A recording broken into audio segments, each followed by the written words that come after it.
Toda pessoa que desenvolve uma API chega, naquele momento, àquele dilema.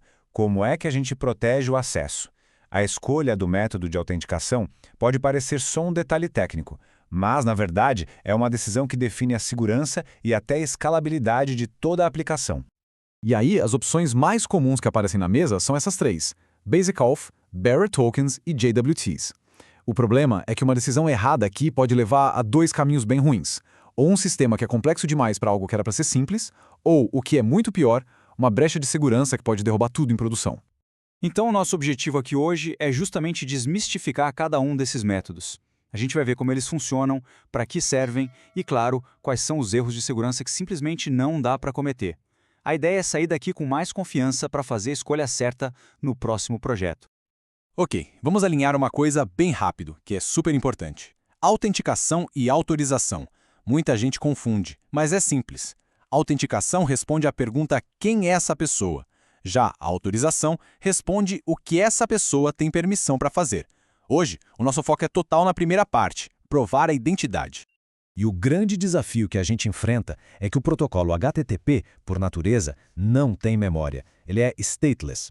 A analogia do drive-thru é perfeita. Pensa só, a gente chega na janela, faz o pedido, paga, pega a comida e vai embora. Na próxima vez, o atendente não faz a menor ideia de quem somos. Com APIs é igualzinho. A cada nova requisição é preciso provar a identidade do zero. E é justamente para resolver essa amnésia do HTTP que os mecanismos de autenticação existem. Vamos começar pelo mais direto e, bom, mais fundamental de todos, o Basic Authentication. O processo aqui é incrivelmente simples. Você junta o nome de usuário e a senha, separados por 2 pontos. Essa string, então, é codificada em base 64 e é isso que vai no cabeçalho Authorization de cada requisição. Simples assim.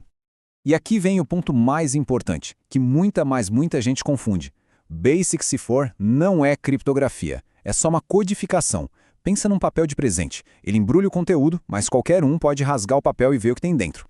A função do Basic 64 é só garantir que os caracteres sejam transmitidos sem problemas. Não é para proteger a informação.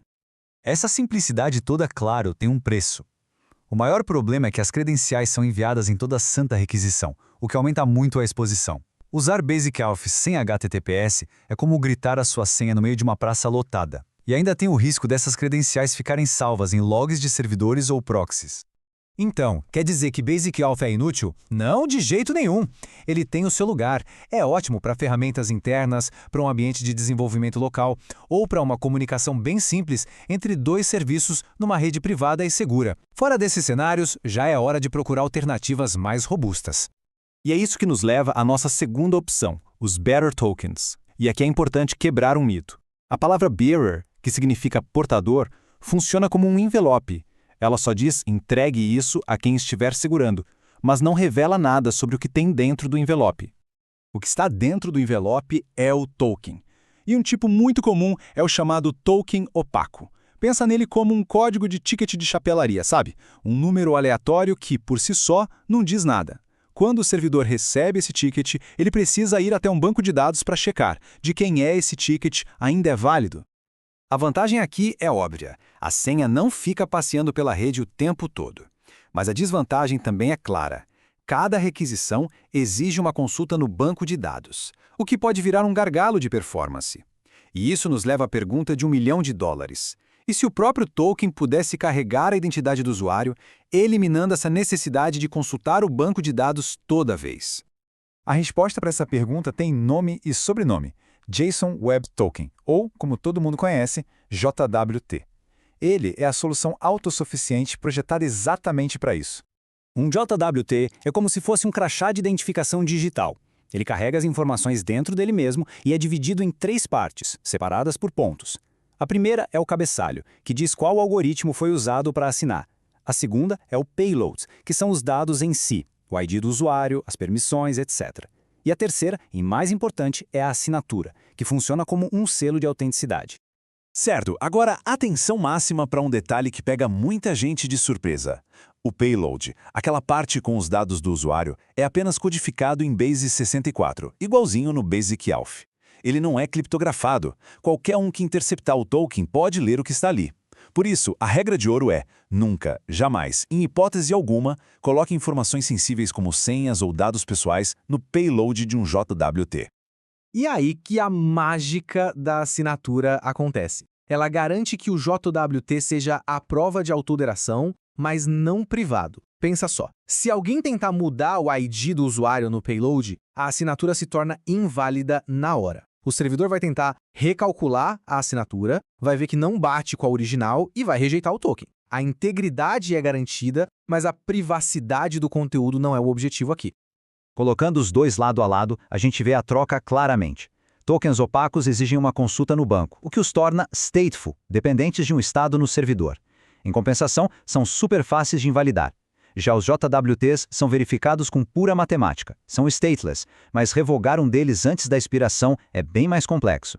A escolha vai depender do que é mais importante, escalabilidade ou um controle de revogação mais fino. Essa assinatura do JWT pode ser feita de duas formas principais. Com algoritmos simétricos, como o HS256, que funciona como a chave da sua casa. A mesma chave que tranca é a chave que destranca. Perfeito se o mesmo serviço que cria o token também valida. Ou com algoritmos assimétricos, como o RS256, que é como uma caixa de correio. Qualquer um pode depositar uma carta, mas só quem tem a chave privada pode abrir. Isso é ideal para arquiteturas com microserviços, onde um serviço autentica e vários outros precisam validar. Certo, agora que a gente já viu as opções, vamos falar de algo que se aplica a todas elas. Existem algumas regras de segurança que, olha, não são sugestões, são simplesmente inegociáveis. Regra número 1. HTTPS. Sempre, sem exceção. 2. Armazene os tokens em cookies HTTP only, não no local storage. Essa é a principal defesa contra ataques de XSS.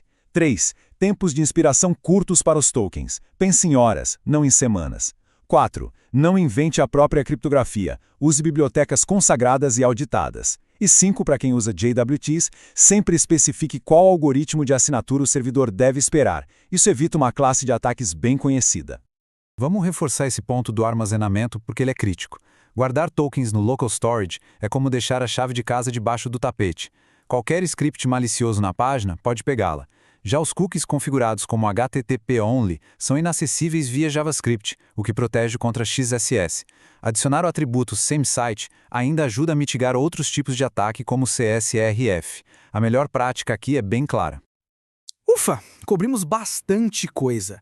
A teoria, os prós, os contras, a segurança. Agora vamos juntar tudo isso num guia prático para ajudar na decisão do próximo projeto. Pensa nisso como uma árvore de decisão bem rápida. Primeira pergunta: é uma ferramenta só interna, rodando numa rede segura? Se sim, Basic Auth com HTTPS provavelmente já resolve. Segunda pergunta: a aplicação precisa escalar para múltiplos servidores ou microserviços? Vá de JWTs. Eles nasceram para isso. Terceira pergunta: é uma aplicação mais tradicional, monolítica, onde revogar sessões de forma fácil é importante? Tokens opacos são uma escolha sólida e muito segura. No fim das contas, não existe uma bala de prata. O segredo é sempre alinhar a complexidade da solução com a necessidade real da aplicação. E agora que esses 3 pilares da autenticação estão mais claros, fica a provocação. Como é que sistemas como o Login com Google se encaixam nisso tudo? A resposta está em protocolos como o OAuth 2.0 e o OpenID Connect. Mas isso já é assunto para uma próxima conversa. Obrigado por assistir. Não esqueça de curtir o vídeo e se inscrever no canal Rota DevOps para acompanhar conteúdos que irão impulsionar sua carreira.